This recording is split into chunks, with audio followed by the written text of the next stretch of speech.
Hi everybody.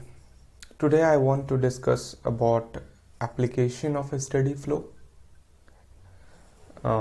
Steady flow, what are the steady flow devices like compressor, turbine, evaporator, pump, diffuser, etc. These are the example of steady flow devices, or we can say that the device that are generally used in the power plant generally.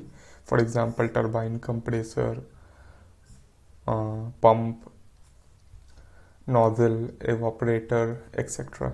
So we know that from the steady flow energy equation we have seen that Q minus W is equal to change in enthalpy. That is the first law of thermodynamics for a open system in case of first law of thermodynamics. Okay, so the first application is about this is a diagram of compressor. Okay, in this compressor velocity जो होता है वो increase करता है और pressure energy reduce करता है. Okay, इसमें अजम्पशंस क्या क्या हैं? अजम्पशंस ये हैं कि जो चेंज इन पोटेंशियल एनर्जी होगा वो हम लोग ज़ीरो लेंगे, जो चेंज इन काइनेटिक एनर्जी होगा वो ज़ीरो लेंगे और कंट्रोल वॉल्यूम वर्क ज़ीरो लेंगे. तो H1 प्लस ये इक्वेशन है. ओके, चूँकि इनलेट की जो वेलोसिटी है V1 और एग्जिट की जो वेलोसिटी है V2, ओके, उसमें काफ़ी ज़्यादा डिफरेंस है. एग्जिट की वेलोसिटी काफ़ी ज़्यादा इंक्रीज हो जाती है as compared to inlet velocity. तो V2 is far greater than V1, तो इसका जो स्क्वायर होगा वो भी काफ़ी बड़ा होगा. V2 का स्क्वायर भी काफ़ी बड़ा होगा V1 से. तो हम लोग लिख सकते हैं V2 का square is equal to 2 times H1 minus H2, और V2 हम लिख सकते हैं 2 times square root of 2 times H1 minus H2. Unit होगा kilo joule per KG. Okay, enthalpy की यूनिट होती है. अब यहाँ पर V2 जो है वो V2 की यूनिट है metre per second as we no,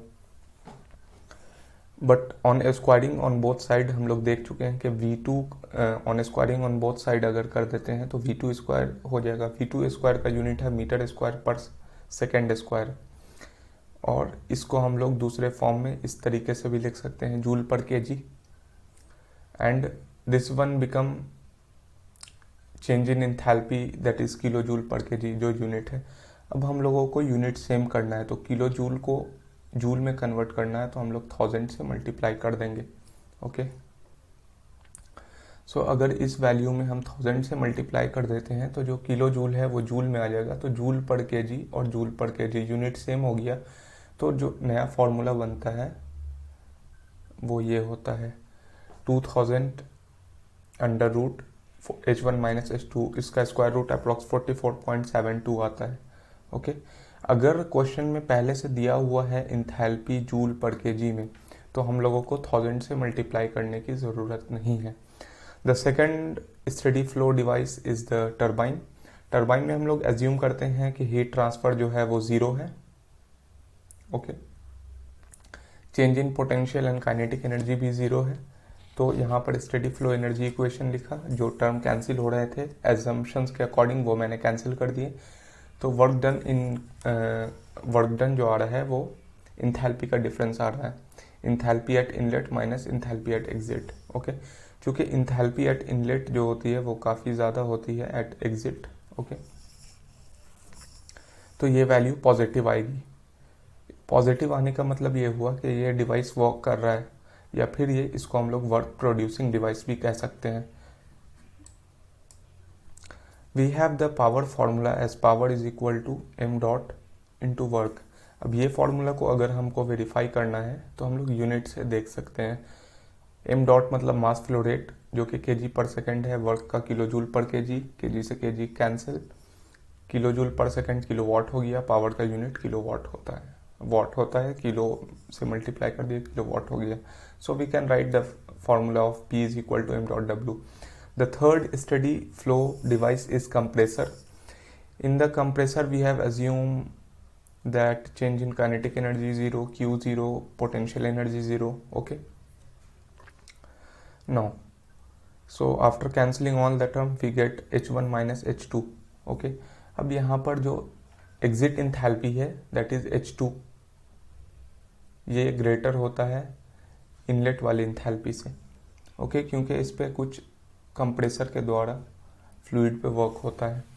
तो H1 माइनस H2 जो होगा वो निगेटिव आएगा, तो ये निगेटिव आ गया। निगेटिव का मतलब वर्क निगेटिव हो रहा है, इसका मतलब इस पे हम लोगों को कुछ वर्क इनपुट देना होगा, कुछ वर्क सप्लाई करना होगा, यानी ये वर्क एब्जॉर्बिंग डिवाइस है।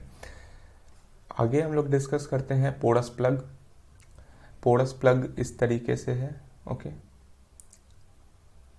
ये इनलेट है, एग्जिट है। ये जो प्रोसेस होता है ये हाईली रिवर्सिबल होता है।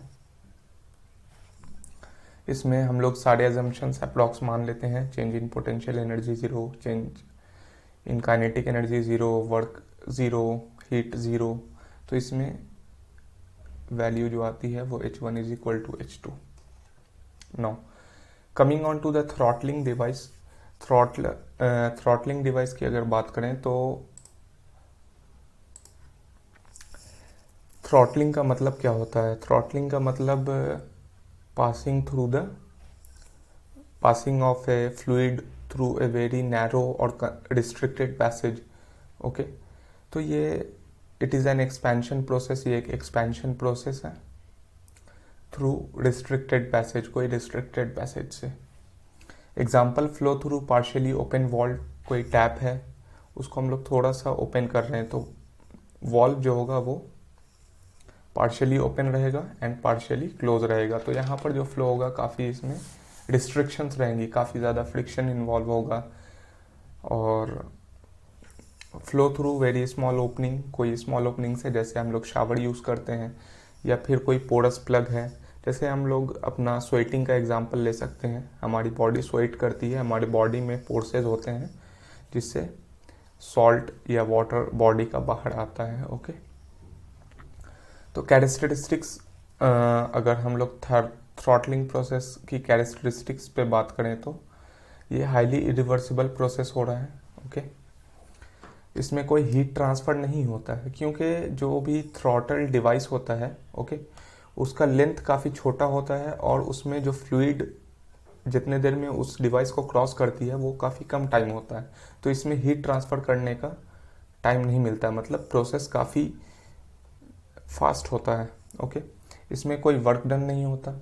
वर्क डन क्यों नहीं होता? क्योंकि यहाँ पर जो प्रेशर ड्रॉप हो रहा है थ्रॉटलिंग डिवाइस में वो फ्रिक्शन को ओवरकम करने में यूज़ हो जा रहा है। ओके, तो इसीलिए यहाँ पर कोई वर्क डन नहीं हो रहा है।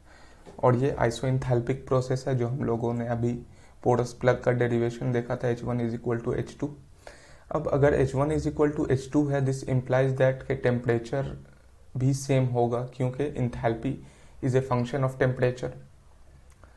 अब प्रेशर के बारे में क्या है? तो प्रेशर रिड्यूस हो रहा है, ये प्रेशर रिड्यूस प्रेशर फ्रिक्शन को ओवरकम कर रहा है। ओके, और टेम्परेचर के बारे में एज सच कुछ कहा नहीं जा सकता क्योंकि टेम्परेचर कांस्टेंट भी हो सकता है, वैरी कर सकता है। वैरी का मतलब या तो टेम्परेचर इंक्रीज करेगा या फिर डिक्रीज करेगा। ओके, और इंटरनल एनर्जी चूँकि ये एक टेम्परेचर का फंक्शन है तो ये according to the temperature vary करेगा। ओके, सो यहाँ पर जो भी इंथैल्पी है वो एक तरीके से वेलोसिटी में चेंज हो जा रही है। Okay, so thank you for this video. Please like, subscribe and share.